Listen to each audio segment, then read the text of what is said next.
Hola, ¿cómo están? Soy el profesor Nicolás Sandoval y estoy en otro video para que recordemos y repasemos aquellos aspectos centrales de la guía de trabajo que hemos estado realizando durante la cuarentena.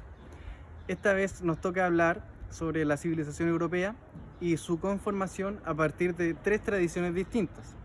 Primero tenemos que señalar que la civilización europea se conforma a partir de la fragmentación política y territorial de los antiguos territorios del Imperio Romano.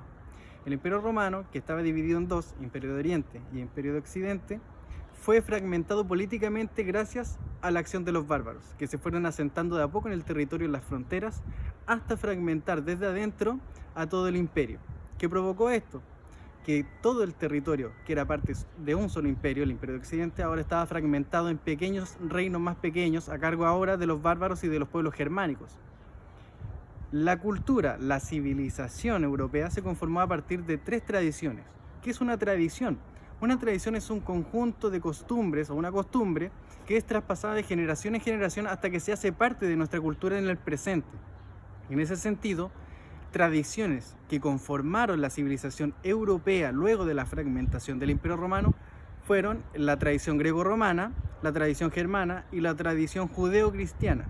En primer lugar, la tradición greco-romana se produce a partir de los legados, ¿cierto?, de los griegos y romanos que estaban asentados en ese territorio antes de que llegaran los bárbaros y que dejó como legado el derecho, que son este conjunto de leyes o modelos de organización, ya sea político, judicial, y el latín. El latín es una lengua, la lengua que practicaban los romanos, ¿cierto?, y que a partir de ella surgen otro conjunto de nuevas lenguas conocidas como las lenguas romances, entre las que se incluyen el español y también el francés, el italiano, el portugués. Por eso es importante. El latín es la rama principal de otras lenguas que fueron después adoptadas por toda Europa.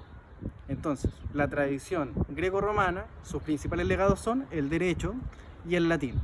En cuanto a la tradición germana, el legado que deja para la conformación de esta civilización europea es el sistema político del reinado, de las monarquías.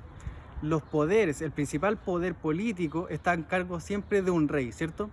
Y la voluntad de este rey, la voluntad soberana, ¿cierto?, está a cargo también del ideal heroico.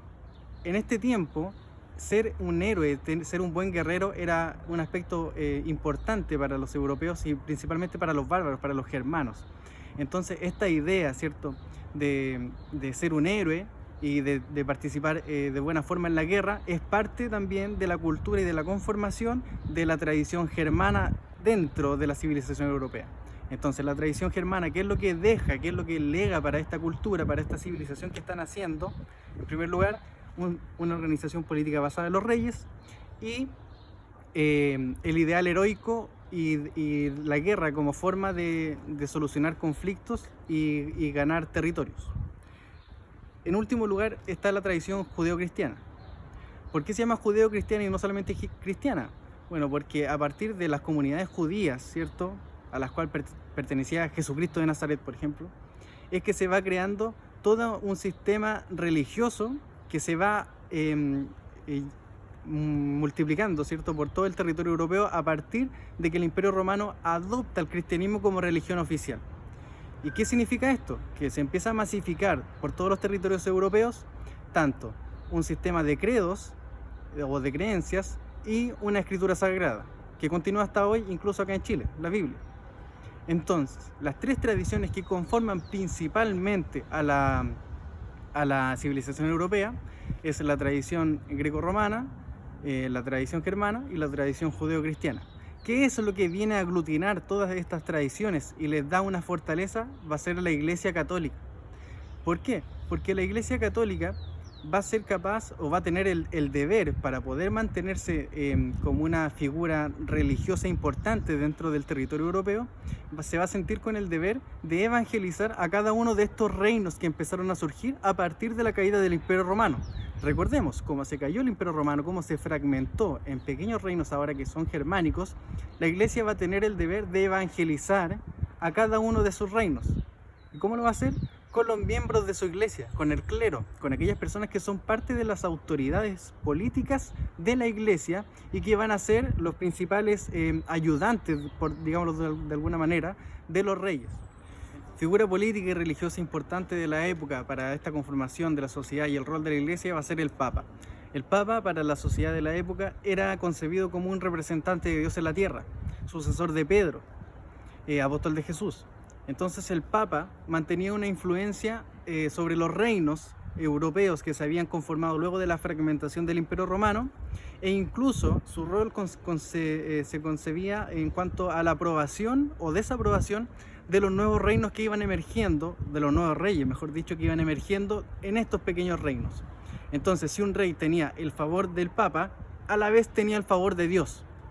De esta manera se generaba una relación en que la iglesia se veía beneficiada y el reino se veía beneficiado por la iglesia a través del Papa. Aparte de este rol político del Papa y de la iglesia, estaba el rol económico, en donde la iglesia se beneficiaba a través del diezmo de las personas, de los fieles, con el fin de obtener su salvación. En la época se creía que si una persona no aportaba con su diezmo, con su 10% de las ganancias que obtuviera en un mes, iba a ser condenada al infierno. Importantísimo para la mentalidad de la época era la religión católica. Y a partir de eso, ¿cierto?, también está el rol en la sociedad de la Iglesia Católica.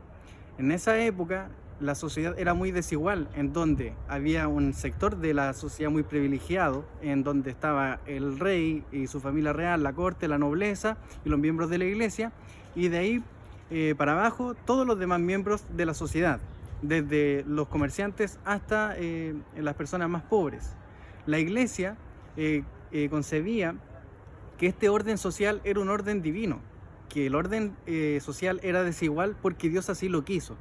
Entonces la Iglesia Católica fomentaba y legitimaba esta idea de una sociedad desigual y jerarquizada, en donde había pocos que tenían mucho y muchos que tenían pocos.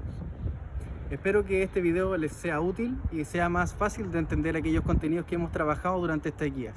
Que les vaya súper bien.